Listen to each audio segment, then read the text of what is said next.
Nuestro tema en esta mañana tiene que ver con esta mañana que nos levantamos un poquito sorprendidos, buscando otras cosas en el ropero.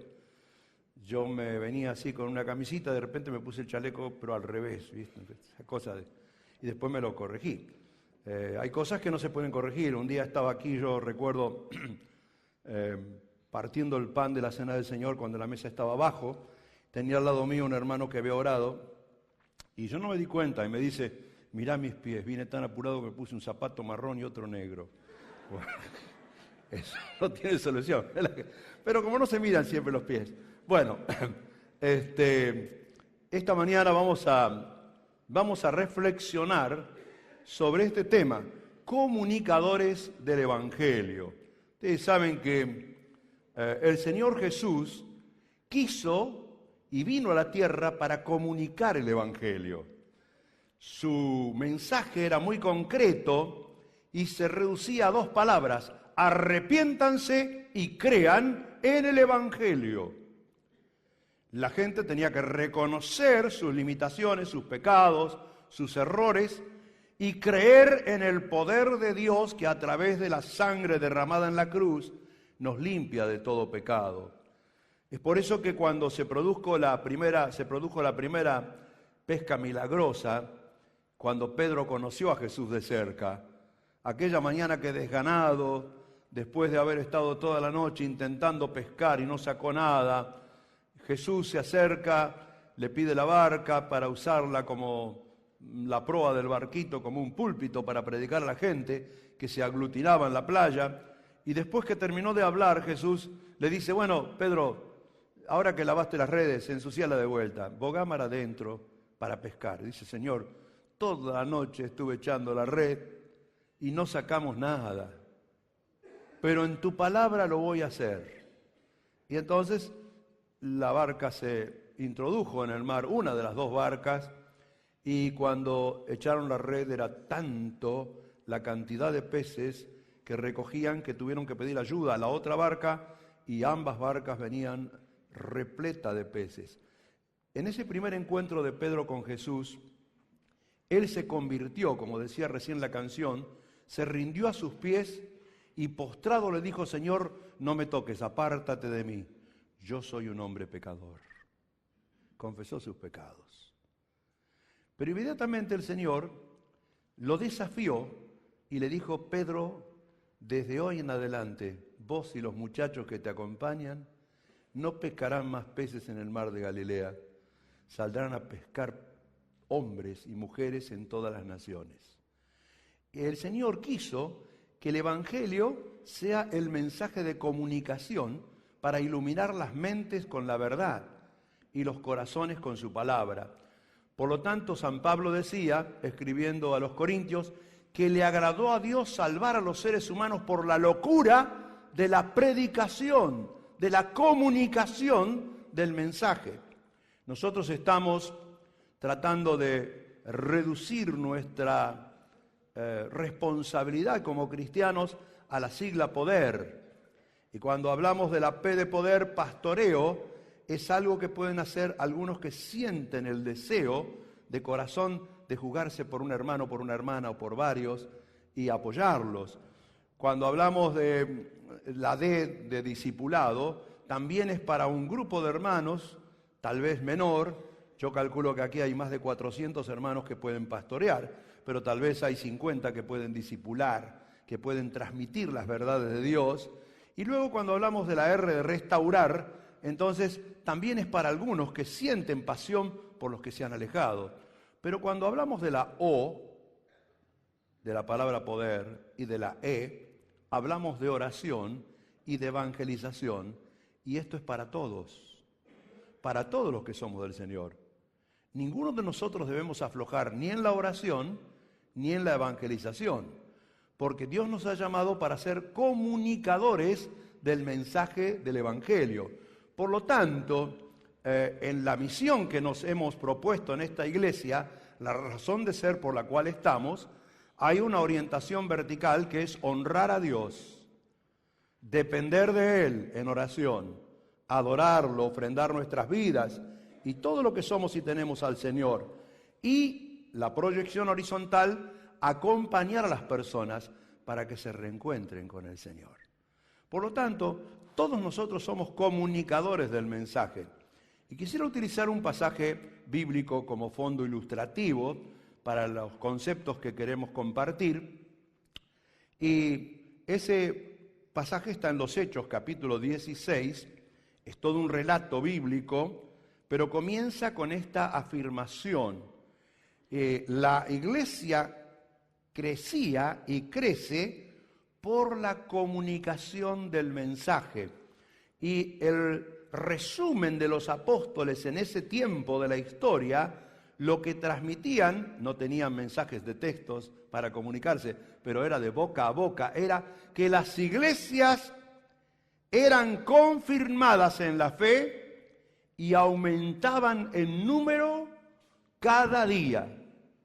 Aquí tenemos las dos proyecciones. Primero la proyección vertical, las iglesias eran firmes en el Señor, en la relación con Dios, en lo que creían, en la fe, en la dinámica de la vida cristiana, y se extendían creciendo en número cada día. Cada día no era cuestión del domingo, ni era cuestión de una reunión de oración el martes, era todos los días, en cualquier lugar, la iglesia crecía porque el mensaje se comunicaba persona a persona, o a otros lo hacían también con sus discursos públicos en cualquier lugar, pero la gente era impactada por el mensaje de la palabra de Dios. Vamos a ver prácticamente en esta mañana, en algunos minutos, algunas pautas importantes para nosotros los que somos comunicadores del mensaje. No me refiero al contenido del mensaje, porque todos nosotros creo que tenemos claro el mensaje del Evangelio. Dios ama a todos. Dios no quiere que ninguno se pierda. Dios quiere que todos procedan al arrepentimiento, como dice la palabra, porque tenemos una sola vida. Y la vida es tiempo, y el tiempo es para buscar a Dios. Si en alguna manera, aunque sea palpando, lo encontremos, porque no está lejos de cada uno de nosotros. Vivimos para buscar a Dios. Dios nos ama, pero todos somos pecadores. Y un día Dios va a juzgar los hechos de cada persona. Cada vida está filmada como una película y cada vida será expuesta ante el trono de Dios para ser juzgada. Pero hay una posibilidad de indulto y de perdón, una posibilidad de borrar todos nuestros pecados que hemos grabado en nuestra vida y aún los que podamos llegar a grabar. Cristo vino, nació de la Virgen María, murió en el altar de la cruz, puso su cuerpo, derramó su sangre para que seamos purificados de todo pecado. Es el mensaje del Evangelio. Hay perdón por la sangre de Jesús. Hay victoria sobre toda la maldad porque Él derramó su vida por nosotros. Y, lógicamente, el mensaje concluye con esto. Cada uno tiene que dar asentimiento de fe. Tiene que creer. Jesús dijo, el que cree será salvo, pero el que no cree, el que rechaza el mensaje, será condenado. En primer lugar, la primera pauta para ser comunicadores del Evangelio es que debemos tener certeza de fe en todo lo que hacemos. Debemos tener certeza de fe. Es decir, no debemos de ninguna manera predicar con dudas. Ustedes saben que la duda, siempre lo he dicho, es un invento satánico. Dios trabaja con la fe. Satanás trabaja con la indecisión. Dios trabaja con la seguridad. Walter predicaba el domingo pasado sobre la importancia de las decisiones. Y decía al principio de su mensaje, toda la vida he sido un indeciso, pero ahora todavía no estoy seguro. Y es así. Satanás trabaja con la duda, el inventor del signo de interrogación. La primera pregunta de la Biblia, con que Dios les ha dicho, no coman de todo árbol del huerto. Satanás con esa primera pregunta cuestionó la soberanía absoluta de Dios. Y la Biblia fue escrita para responder a esa pregunta. Yo doy gracias a Dios que en el cielo no va a haber cuestionamientos, no va a haber preguntas, no va a haber interrogación. Nadie va a dudar de nada. Solo va a haber signo de admiración y de gloria y de certeza. Por lo tanto, es muy triste manejarse en esta vida con dudas. Y fíjense que los apóstoles tuvieron sus momentos de duda. Dice que estaban saliendo de Asia o en medio de lo que sería teniendo Asia al oriente y Europa al occidente, y estaban en dudas acerca de dónde ir a predicar el Evangelio. Estaban reunidos Pablo, Silas, Timoteo y tal vez algunos más colaboradores, seguramente el cronista Lucas, que escribe estas palabras. En Hechos 16, 7 al 10 dice así: y cuando llegaron a la ciudad de Misia, intentaron ir a Bitinia, hacia el oriente, pero el Espíritu no se lo permitió. Y la palabra Espíritu con mayúscula significa Espíritu Santo. Y pasando junto a Misia, descendieron a Troas, que es un puerto en el cual Pablo volvió 3 capítulos después y predicó hasta el amanecer en Troas, donde se cayó Eutico de la ventana y Pablo lo resucitó. Y allí en Troas una noche se le mostró a Pablo una visión, fue a la madrugada. No sabemos si fue despierto, creo que más bien fue un sueño. Y en medio de la duda, un varón macedonio, del otro lado del pequeño estrecho del mar, donde estaba la provincia de Macedonia y la ciudad de Filipos, se presentó vestido a la usanza de los macedonios y le rogaba diciéndole en el sueño: pasa a Macedonia y ayúdanos. Cuando Pablo vio la visión y cuando la compartió con todos los demás, enseguida procuramos partir para Macedonia, dando por cierto que Dios nos llamaba para que les anunciásemos el Evangelio. Qué interesante esto. Ellos estaban pisando el territorio de la duda, pero de repente les sobrevino la sensación de seguridad. ¿Saben ustedes que la Biblia nos enseña que Dios nunca bendice nuestros intentos o pálpitos o dudas? Fíjense que Dios no bendice la duda ni los intentos humanos. Cuando tenemos dudas, debemos plantarnos y no dar un paso en falso. Nunca hay que dar un paso en duda en ninguna de las decisiones de la vida, pero menos en la predicación y en la comunicación del Evangelio. Porque la Biblia nos enseña que todo lo que no proviene de fe es pecado. Uno podría comer sin fe, mejor es que no coma, no será para su provecho. Uno podría trabajar sin fe, mejor es que no trabaje así. Una persona podría visitar a un enfermo y orar sin fe, mejor es que no ore.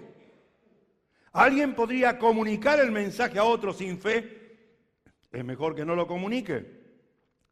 Dios bendice la certeza, y ellos estaban en un territorio de duda, es decir, estaban allí intentando si iban para el este o iban para el oeste. Y el Espíritu Santo nos suele guiar subjetivamente. La Biblia es la guía objetiva de la palabra, de la voluntad de Dios.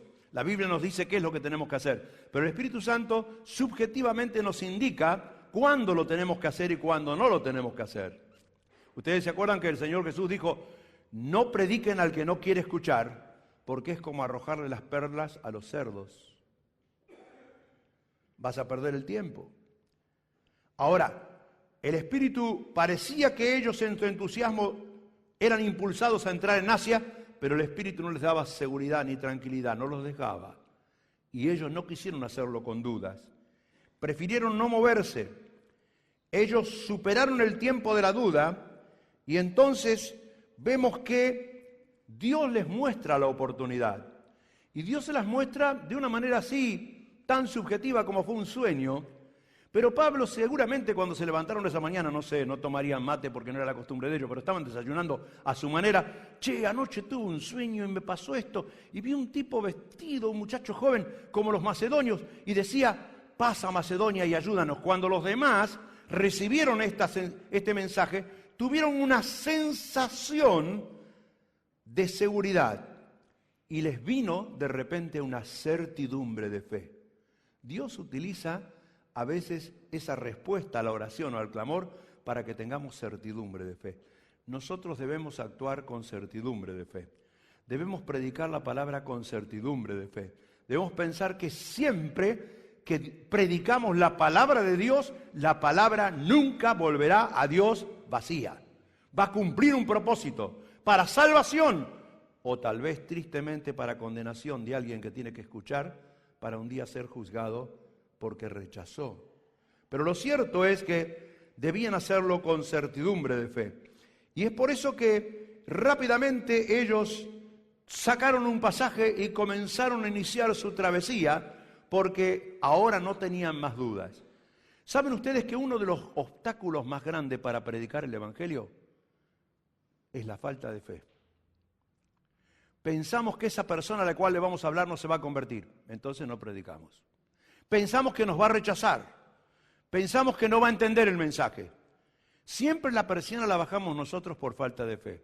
Pero qué importante que es tener plena certidumbre de fe, primera pauta para predicar y comunicar el Evangelio. Segunda pauta, voy rapidito, a ver si puedo alcanzar. Debemos hacerlo con espontaneidad. En los versículos siguientes, versículo 11 dice, el relato bíblico, zarpando pues de Troas, vinimos directo con rumbo a Samotracia, y al día siguiente a Neápolis, y de allí a Filipos, que es la primera ciudad de la provincia de Macedonia, y es una colonia romana, y estuvimos en aquella ciudad algunos días. Es interesante, antes de seguir la lectura bíblica, que Macedonia es un país que era una provincia en esa época, por años fue provincia de la gran Yugoslavia, y cuando vino la guerra de los Balcanes, hace menos de 20 años, volvió a surgir Macedonia, aquel país que había quedado allí metido como una provincia en Yugoslavia, y apareció Serbia, Bosnia y Herzegovina, y también apareció Montenegro, y apareció Croacia, y apareció Macedonia. De un solo país aparecieron 5 países. Y saben ustedes que allí, en ese lugar, ellos estuvieron algunos días, y por ser Europa, no había tradición judía. Pablo tenía por costumbre, cuando iba a una ciudad, esperar el sábado e ir a la sinagoga, para ver quiénes eran creyentes en Dios. Y predicaban en la sinagoga, pero allí no había sinagogas. Así que por algunos días estaban esperando la oportunidad de predicar el mensaje. Y un día sábado, salimos fuera de la puerta de la ciudad, dice, y junto al río, donde solía hacerse la oración, sentándonos, hablamos a las mujeres que se habían reunido. Y allí había un grupo de mujeres que estaban reunidas, algunas de las cuales estaban organizando un equipo comercial para vender púrpura, aquella tinta roja que venía de la ciudad de Tiatira. Entonces una mujer llamada Lidia, vendedora de púrpura de la ciudad de Tiatira, que adoraba a Dios en el tiempo de la oración, estaba oyendo lo que Pablo hablaba. Y el Señor abrió el corazón de ella para que estuviese atenta a lo que Pablo decía. Y cuando fue bautizada y su familia nos rogó diciendo, si habéis juzgado que yo sea fiel al Señor, entrad en mi casa y posad. Y nos obligó a quedarnos. Rápidamente se produce una escena increíble en un solo día. Cuando Dios obra, Dios abre las oportunidades, como decía recién, y entonces cuando Dios concede la oportunidad tenemos que actuar con espontaneidad. La fe no es suficiente si no se aplica la espontaneidad, porque la espontaneidad hace que Dios, que prepara las oportunidades y concede los encuentros, no las perdamos. Hay oportunidades que se pierden.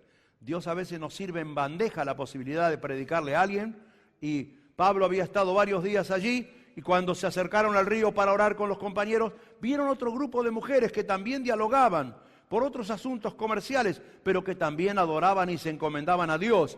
Y entonces, no sé cómo, porque Pablo usaba con versatilidad varias lenguas, les habló, y mientras Pablo hablaba, esta mujer Lidia fue tocada por el poder. No dice que otras mujeres de las que estaban allí, pero sí Lidia.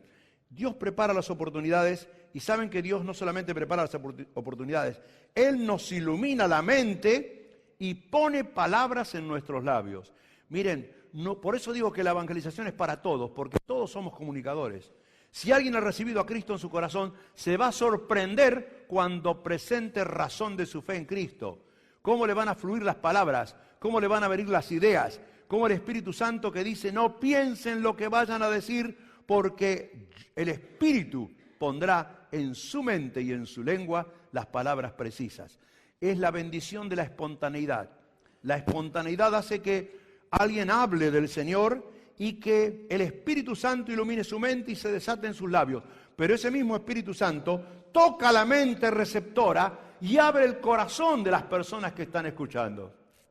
Yo nunca voy a olvidar la primera vez que tuve la oportunidad de llevar una almita a los pies del Señor. Yo tenía 12 años y medio, casi 13, todavía no lo había cumplido. Y me tocó predicar en una hora feliz callejera, aquí en el barrio, allá por los pasadizos que había donde hoy es la circunvalación. Toqué el acordeón y uno de los que me escuchó esa vez era el Chino Martínez, que es miembro de esta congregación. Pero no lo dejaron venir. No, son los locos que predican el Evangelio. En esa época eran los evangelistas, son una manga de locos. Entonces él escuchó de la ventana. Y yo prediqué sobre el buen samaritano con un franelógrafo, con las figuras que se pegaban con la franela, y había viento, no sé si ya había el mes de agosto, pero vieron qué viento había estos días. Mi mamá decía el viento de las víboras, el viento norte ese, con tierra. Y había viento y se me volaban las figuras. Y entonces yo lo ponía acá, y los chicos se reían y algunos se daban coca en la cabeza, pero yo me quedé sorprendido porque había una niña que estaba delante, a quien el Señor le tocó la mente y el corazón. Y vi que lágrimas corrían por sus mejillas. Y yo seguía hablando. Y cuando hago la invitación, la chica dice, yo quiero entregarme al Señor, maestro. 9 años tenía. Irma Biekler se llamaba. Falleció unos años atrás en un accidente en Rosario, vivía después de allá. Pero ahí estaba, en este barrio, donde era su familia. ¿Cómo el Señor abre la mente y el corazón de alguien?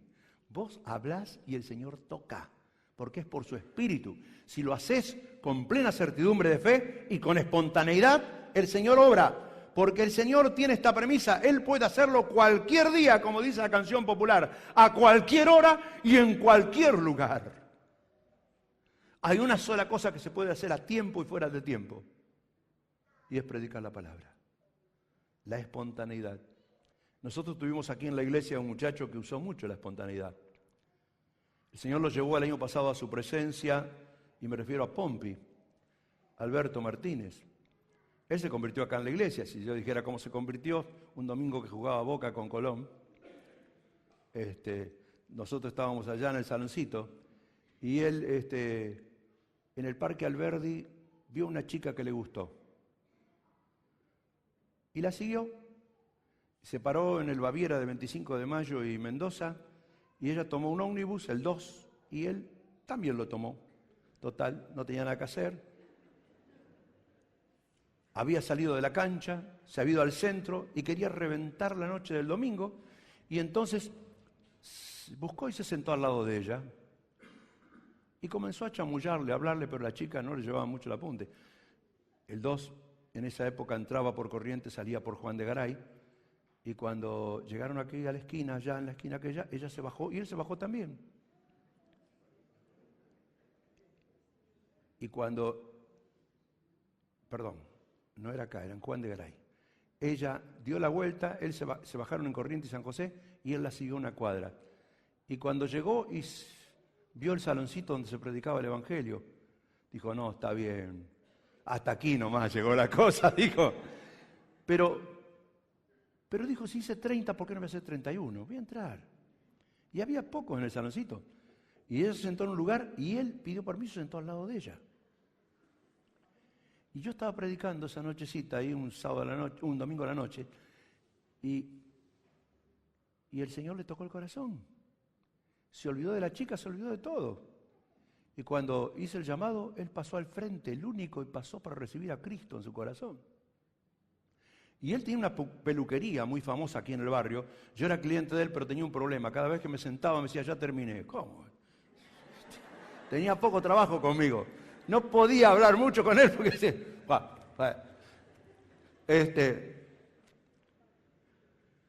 Pero él decía estas palabras: Dios me presta personas por 15, 20 minutos para que yo trabaje con mis manos en la cabeza y con la espada del Espíritu en el corazón. Y todavía me pagan para que los evangelice, me decía. Pero lo cierto es que él les cobraba y después le decía: ¿querés entregarte a Cristo ahora? Así era Pompi, directo. Y a los demás estaban leyendo revistas y esperando. Si no te hagas problema, antes que pase el otro, porque si te levantaba a venir el otro, vamos a orar. Y le hacía repetir la oración. Y tenía una tarjeta porque él estaba de campaña siempre. Así que lo notaba, le tomaba los datos. Ustedes saben que 76 personas fueron bautizadas en esta iglesia por el testimonio de Pompi. Cualquier día, a cualquier hora, en cualquier lugar, si lo llamaban a la 1 de la mañana, decía: un médico va de urgencia, y no voy a ir yo por algo más importante que un médico para llevarle el mensaje de salvación. Y todos nosotros podemos usar de la espontaneidad. Tercera pauta: ¿cómo se va el reloj? Por más que le cante el bolero, se va. Bueno, dice así, relato 16, vamos, debemos actuar con discernimiento. No somos ingenuos, tenemos certidumbre de fe, usamos la espontaneidad, pero también el discernimiento. Aconteció que mientras íbamos a la... Ah, no, no es la lectura. Ah, sí, íbamos a la oración, está bien. Nos salió al encuentro una muchacha que tenía espíritu de adivinación, la cual daba gran ganancia a sus amos adivinando. Esta, siguiendo a Pablo y a nosotros, daba voces diciendo: estos hombres son siervos del Dios Altísimo, quienes os anuncian el camino de la salvación.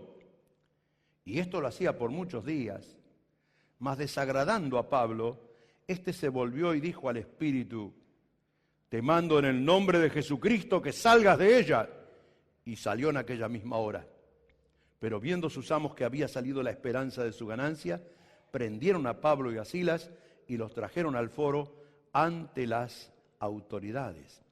Y presentándolos a los magistrados dijeron: estos hombres, siendo judíos, alborotan nuestra ciudad y enseñan costumbre que no nos es lícito recibir ni hacer, pues somos romanos.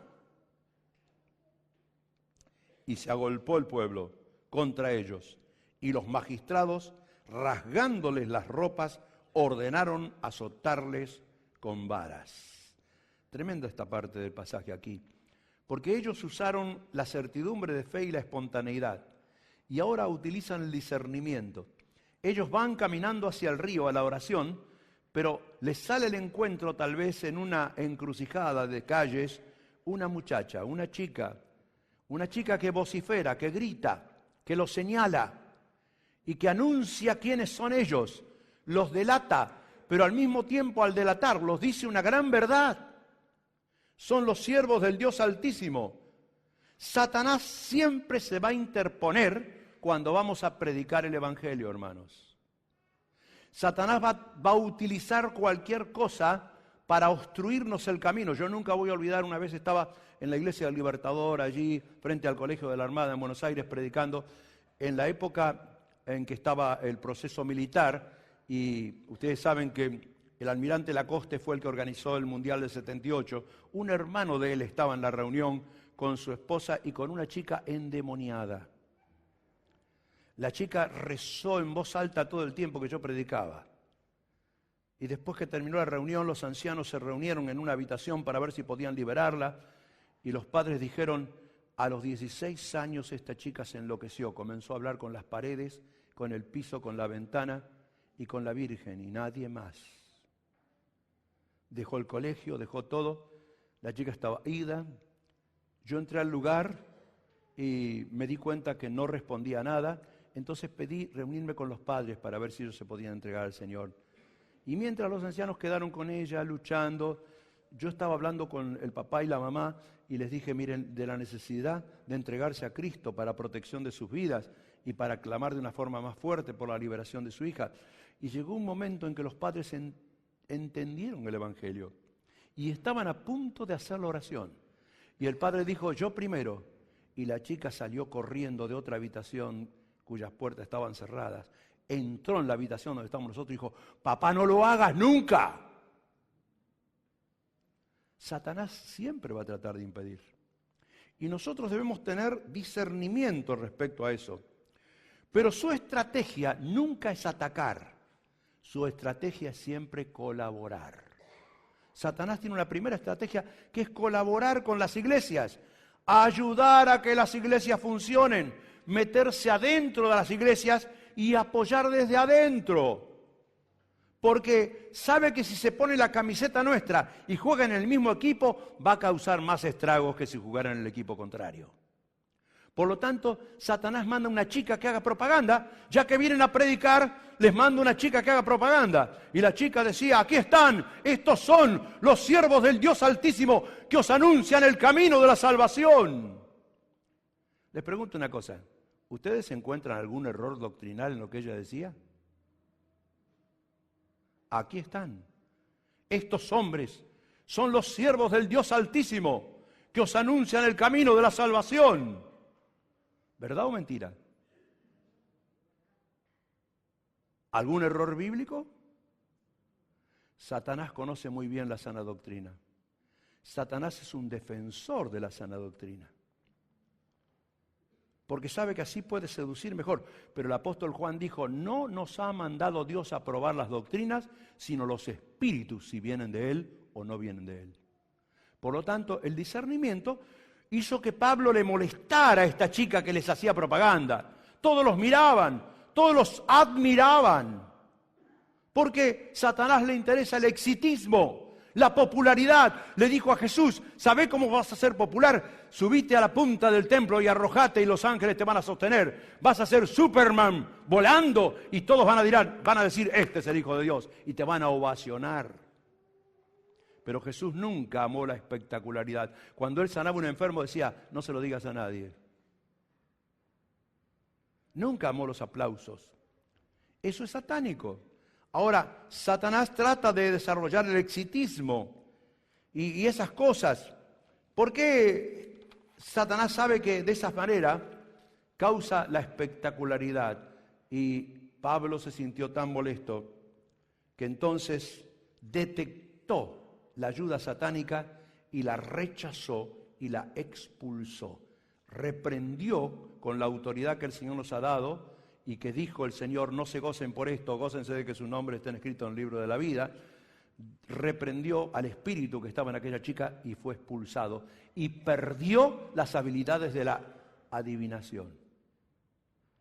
Ahora, cuando Satanás es detectado, y hermanos, solo Satanás es detectado si practicamos el discernimiento en oración. ¿Por qué es importante que la iglesia ore? Porque la iglesia tiene que reprender toda estrategia satánica que se filtra por cualquier rincón de la congregación, por cualquier sector de una familia. Y tenemos que reprender eso para que el Señor nos enseñe, como Pablo nos recalcó, que nuestra lucha no es contra gente de carne y hueso, sino contra espíritus de maldad. Cuando Satanás fue descubierto, detectado y puesto en la vereda de enfrente, entonces usó su segunda estrategia. Ya no era ayudar, sino era oponerse y atacar. Entonces se opondrá y atacará. Entonces se formó una manifestación de gente porque aquellos que explotaban a la chica hicieron la denuncia. Aquí tenemos personas que no son de nuestro país, que no son macedonios, que son judíos, enseñan costumbres que no nos conviene, por lo tanto no queremos recibirlos. Y se produce una manifestación, una persecución y son encarcelados, es decir, antes de ser encarcelados, son rajadas sus ropas y son castigados, no con látigos, sino con varas que rebotan más en las espaldas. De acuerdo a la costumbre romana, 40 azotes menos 1, 39 eran los que le daban en cada espalda, y así fueron ellos, recibieron esa oposición de Satanás. Hermanos, yo prefiero a Satanás en la vereda de enfrente atacando y no que se meta adentro queriendo ayudar. Por lo tanto, debemos tener discernimiento. Cuarta, rapidito. La cuarta posición es que para poner en práctica este mensaje de comunicación del Evangelio, no solo tenemos que tener plena certidumbre de fe, no solo debemos actuar con espontaneidad, no solo con discernimiento, sino que debemos estar dispuestos a sufrir rechazos. El Señor dijo, en el mundo tendrán aflicción. En el mundo verán que la gente es contraria a las verdades de Dios. Por lo tanto, Satanás utiliza esa forma de ser de las personas, y el relato lo dice. Después de haberles azotado mucho, los echaron en la cárcel, mandando al carcelero que los guardase con seguridad, el cual, recibido este mandato, los metió en el calabozo de más adentro y les aseguró los pies en el cepo. Aquí vemos algunas verdades que tenemos que entender rápidamente. La primera verdad es que las victorias satánicas existen, pero son transitorias. Satanás mete 1 o 2 goles en el primer tiempo, pero pierde en el segundo tiempo por goleada. Porque en el libro está escrito quién es el vencedor. Nadie puede cambiar este libro. Los cielos y la tierra pasarán, pero mi palabra no pasará. Y aquí dice que el vencedor es el Señor, y porque nosotros estamos en Cristo, somos vencedores con Él. Así que las victorias satánicas son transitorias, hermanos. Pero existen. Porque a mí no me digan que fue duro para ellos ser azotados mucho, y luego a empujones por aquel carcelero rudo, llevados a través de todas las celdas al último lugar del pasillo, a la celda central al final, a la más oscura, más húmeda, más lóbrega. Allí están ellos. A veces todo nuestro potencial queda neutralizado, hermanos. Porque fíjense el potencial que había allá adentro. Pablo y Silas, porque Timoteo había huido a tiempo. Pablo y Silas, puestos sus manos encadenadas a la pared, sus pies aprisionados con el cepo de madera, con un grueso candado puesto en la puerta. El carcelero se perdió en las sombras y ellos se quedaron con sus dolores, sus lastimaduras, sus heridas, su inmovilidad. A veces pienso que Satanás puede haberle susurrado algo a la mente de Pablo en esa noche tan oscura. Pablo, ¿sabés que no hay otro predicador como vos en toda Europa? ¿Sabés que en esta ciudad no hay nadie que pueda predicar el Evangelio como vos? Pero mirá esa puerta, la tengo cerrada. Mirá tus pies, lo tengo aprisionado. Mirá tus manos, la tengo encadenada. Estás bloqueado, Pablo. No podés hacer nada. A veces pienso cuánto potencial tenemos en la iglesia, pero es como si estuviera bloqueado.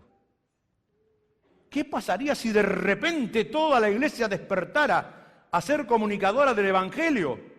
Habría una revolución en la congregación y en todos los ámbitos donde nosotros vivimos. Pero como de repente no hemos conformado a que Satanás tenga nuestras manos paralizadas, nuestros pies quietos, nuestras bocas calladas y las puertas bien cerradas. Hermanos, debemos sufrir, pero no debemos quejarnos.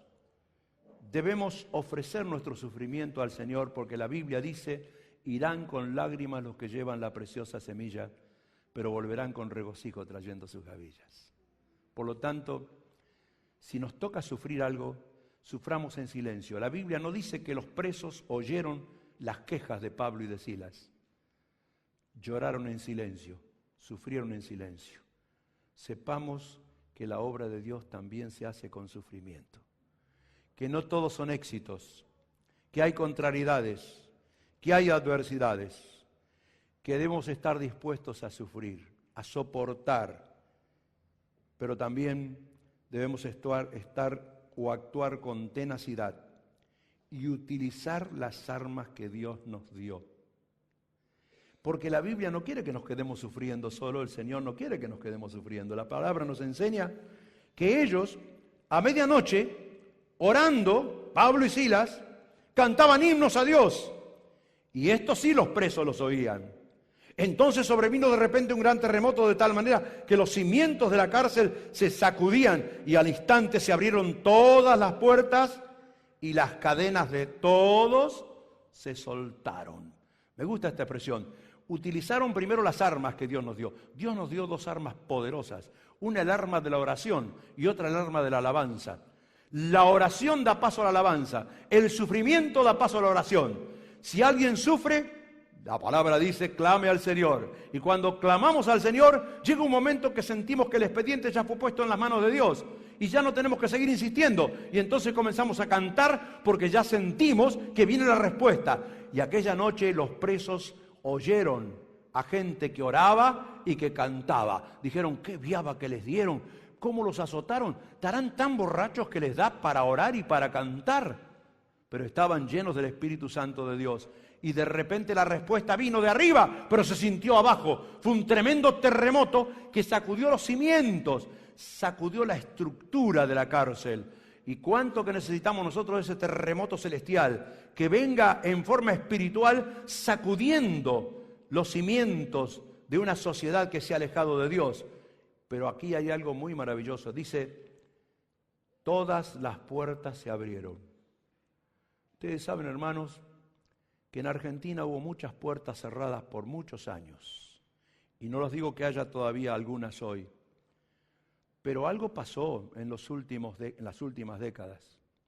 Yo nunca voy a olvidar un 8 de julio con 1 grado de temperatura en que el pueblo de Dios, que no era tan numeroso en Argentina, alrededor de 2.000 personas se juntaron en el obelisco para orar de rodillas. La televisión lo ignoró, Radio Belgrano y otras radios lo difundieron por el país. Pero desde ese día, en 1982, algo comenzó a pasar en este país. Volvieron a despertar las grandes campañas, se produjo una expansión evangelística tan grande que en las ciudades donde había 10 iglesias hay 30, 40. En Santa Fe había 8 iglesias importantes, hoy hay 108. Ahora, el pueblo de Dios creció cuando la oración y la alabanza es sacada a la calle. Hermanos, no tengamos vergüenza de orar. No tengamos vergüenza de orar delante de los demás. Pidamos permiso. La gente respeta y escucha la oración. Los presos oyeron la alabanza. Y Dios los respaldó y envió su respuesta. Vino desde el cielo. Las cadenas se soltaron. Cuando Dios abre las puertas, las cadenas de vicios, de opresiones, de posesiones demoníacas se sueltan y comienza a producirse un gran despertar espiritual. Ellos se dieron cuenta de eso y no podían perder la oportunidad. Reaccionaron rápidamente y con fidelidad al verdadero mensaje de la palabra. Hermanos, la gente no necesita conferencia, necesita un mensaje claro, sencillo como el que predicó Pablo. Más les voy a decir. Ellos, dice el relato bíblico, despertando el carcelero, Dios produce el despertar, y viendo abiertas las puertas de la cárcel, optó por la única solución que tenía, sacó la espada y se iba a matar pensando que los presos habían huido. Él respondía por su vida por los presos. Mas Pablo, que lo vio desde lejos, clamó a gran voz diciendo, no te hagas ningún mal, pues todos estamos aquí. Él entonces, pidiendo luz, se precipitó adentro y temblando, se postró a los pies de Pablo y de Silas y sacándolos les dijo la pregunta más grande que se puede hacer. Señores, ¿qué debo hacer para ser salvo? Y ellos dijeron, cree en el Señor Jesucristo y serás salvo tú y tu casa. Y le hablaron la palabra del Señor a él y a todos los que estaban en su casa. Yo imagino que de repente Pablo y Silas ven desde el fondo de su calabozo la figura grande de aquel carcelero que pone la empuñadura de la espada entre el piso y la pared y apoya la punta de la espada sobre su corazón para arrojarse sobre ella. Se va a matar. Decile algo. No, decíselo vos. ¿Qué le digo? Juan 3:16. No, es muy largo. No hay tiempo. Entonces le predico un evangelio sencillo. Un grito. Y el tipo se asustó. No te hagas ningún daño, que nosotros estamos aquí. ¿Saben? Yo todavía sueño un día en que en Argentina se predique este evangelio. A los políticos, a los periodistas y a toda la gente confundida de la sociedad. No se hagan ningún daño. La iglesia de Jesucristo está aquí y tiene poder y tiene el mensaje de salvación para las personas. El verdadero mensaje que hay que comunicar. Cuando aquel hombre escuchó eso, vino temblando, pidió luz, se acercó con alguna pequeña antorcha encendida y les dijo: señores, ¿qué debo hacer para ser salvo? ¿Qué debo hacer? Y a la pregunta del millón hay una respuesta gloriosa, porque Dios que produce el despertar es quien también vence a Satanás que provoca la desesperación. Porque cuando la gente se despierta, piensa que la última salida es pegarse un tiro. Pero saben ustedes, la palabra tiempo trae calma. Y, por supuesto, que viene la pregunta más importante que recibe la respuesta más importante. Cree en el Señor Jesucristo y serás salvo, tú y tu casa. No le predicaron otro evangelio que no fuera el evangelio de la fe en el Señor. Y cuando llegaron a la casa, le hablaron la palabra del Señor. Hermanos, este es el tiempo en que debemos hablar solo la palabra del Señor. Tiene poder. Y termino diciendo que hay una pauta más, y es disfrutar de los resultados. Cuando alguien reacciona con espontaneidad, con rapidez, venciendo toda oposición satánica y con plena certidumbre de fe, vienen los resultados. Y los últimos 2 versículos del relato dice: y él, tomándolos en aquella misma hora de la noche, el carcelero, les lavó las heridas y enseguida se bautizó él con todos los suyos.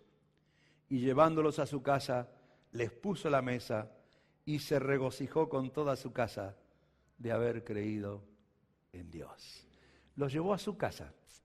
Es notable que cuando entraron allí en la casa, los sentó y de repente desapareció el carcelero y se quedaron allí sentados, lastimados, como estaban, doloridos, pero sintieron un aroma a la madrugada de una comida que se estaba preparando.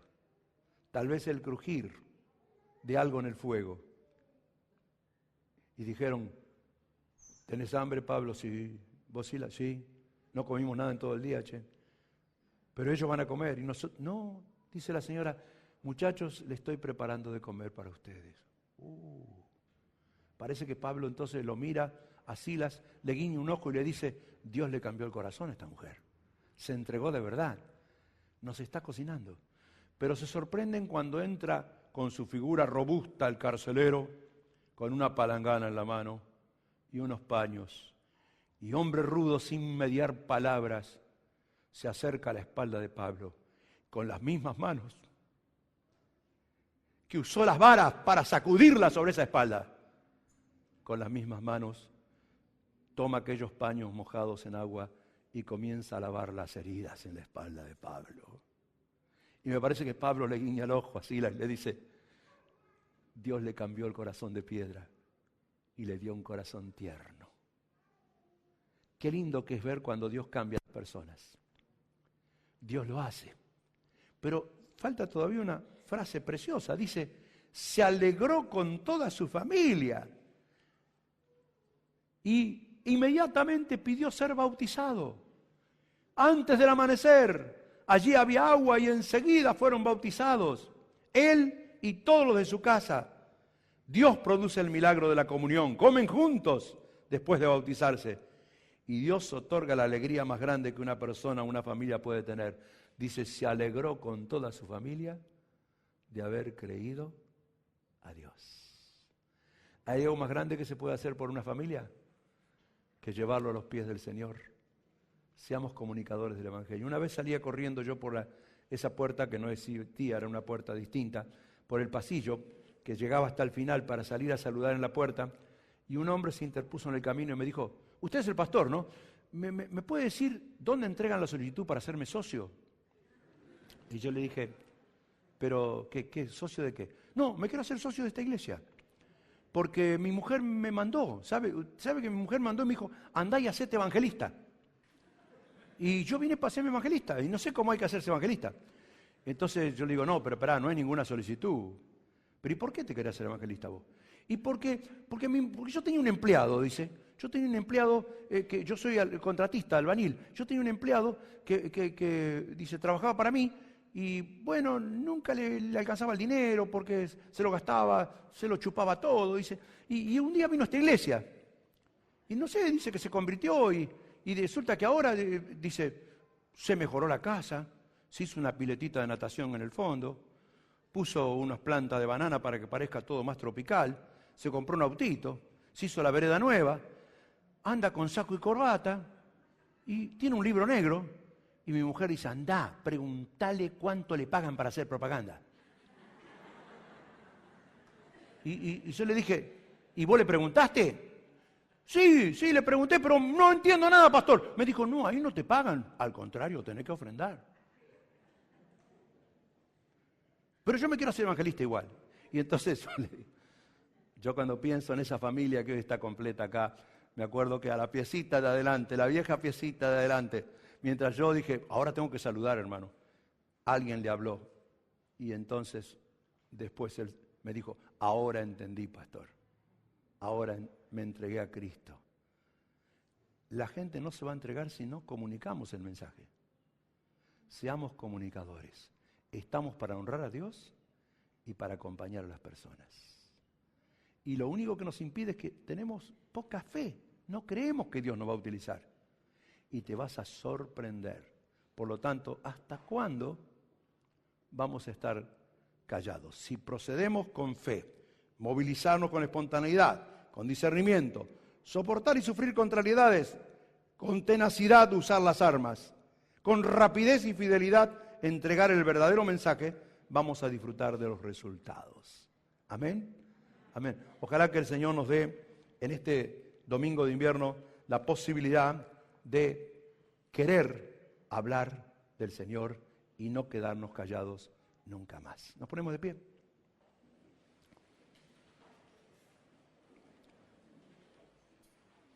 Gracias, Señor, por darnos este encuentro esta mañana. Gracias, Padre. Nos hace bien estudiar tu palabra y ver las experiencias que se vivieron en otro tiempo, que son iguales que las de hoy, Señor. Te suplicamos, Señor, que nos ayudes a reaccionar para que no nos quedemos más callados, Señor. Que cada uno de nosotros, allí donde nos pusiste, seamos comunicadores del Evangelio. Te lo suplicamos de todo corazón.